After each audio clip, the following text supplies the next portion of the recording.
Welcome to Messages for Humanity. I am Grace, One World Studio, the radio, the Grace Channel.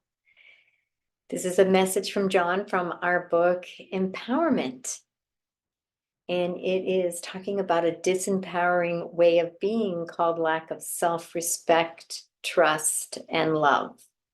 And we want to turn around and shift into empowered ways of being.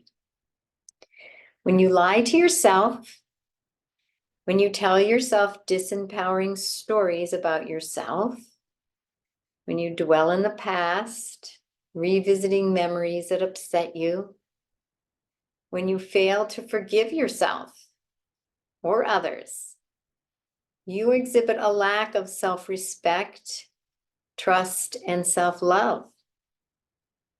When you lie to others, you are exhibiting a lack of self-respect, trust, and love.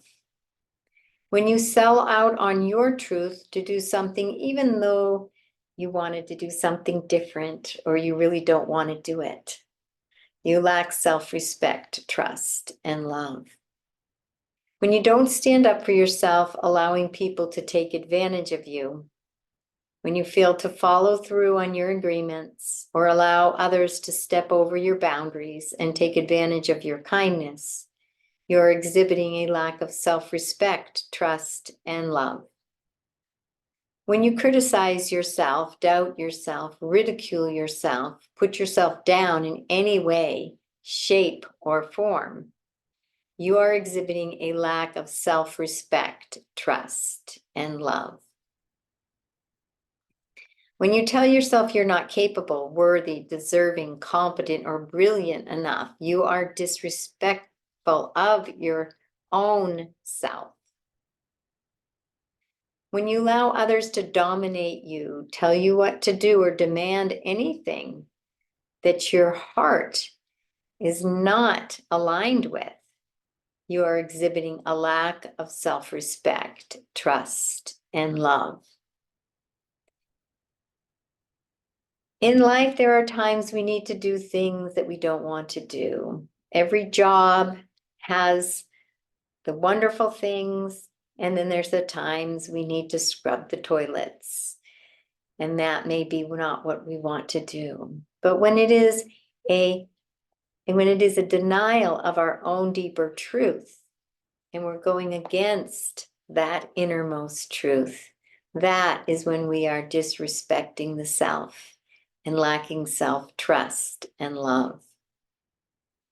Anytime you're in another's business, judging them or thinking they lack anything or need to change anything, you are out of your own business and have abandoned yourself completely, and you are exhibiting a lack of self-respect, trust, and love.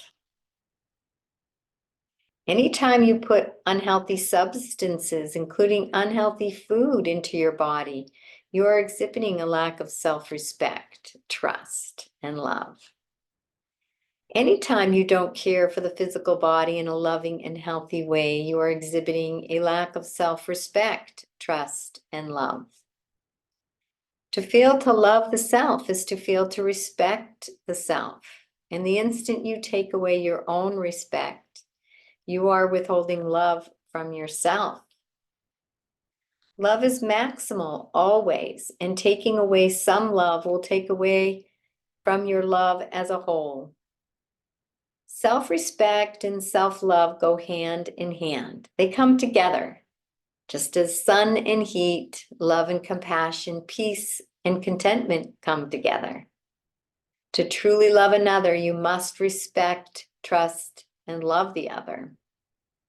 To truly love the self, you must also respect and trust the self.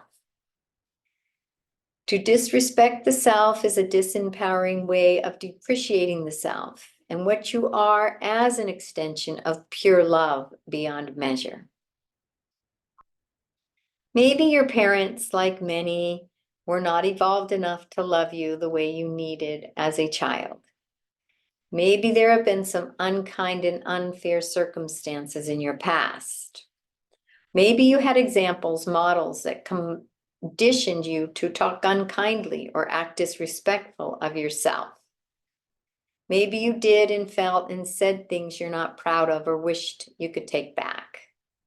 We've all experienced disempowerment in varying forms, and becoming aware is the first step. Then we can become empowered to let go of the disempowering and patterns. None of the disempowering ways we engaged in the past can discount the truth of our soul. What you truly are as an all-loving, holy, innocent, pure, conscious awareness. Empowered people are not wound-free. They may have wounds in their individual humanness, yet they are working out and healing their disempowered ways through active love and forgiveness of the self. All relationships with people, community, organizations, governments, religions, products, and services are all about you. Any relationship or event that triggers a disempowering emotional response in you invites you to take responsibility for your own inner healing. And maybe that healing is to set boundaries in who you relate to. Ultimately, no one can choose self-respect or self-love but your own self. That is no one else's responsibility ever. It is impossible for another to provide what only the self can provide: self-respect, trust, and love. Regardless of what has happened in the past, we can heal, let go, and become stronger from it. Only you can choose to love yourself in this present moment. Be as open as possible to the deepest way you can love, respect, trust, honor, devote, cherish your own self now. Love the holy, innocent, conscious self right now. Do that by standing up for yourself, taking care of yourself, complimenting yourself, accepting others' compliments of you, taking actions in the direction of your heart's desires. Even though you may be afraid, seeing the good in yourself, believing in yourself, even when no one else believes in you. Speaking your truth and honoring your heart in all you say and all that you do. Choosing always for you, your highest good, what pulls and says yes to your heart. Choosing to be happy, committing to your own inner peace, looking for the positive in all circumstances, and trust always that you have a divine presence and purpose in you, as you, loving you, caring for you every instant of this physical existence. Thank you for joining me for Messages for Humanity, channeling my beloved son John in heaven. Go to One World Studio, the radio, the purple Grace channel for more messages. Wishing you a most beautiful and most blessed day. Namaste.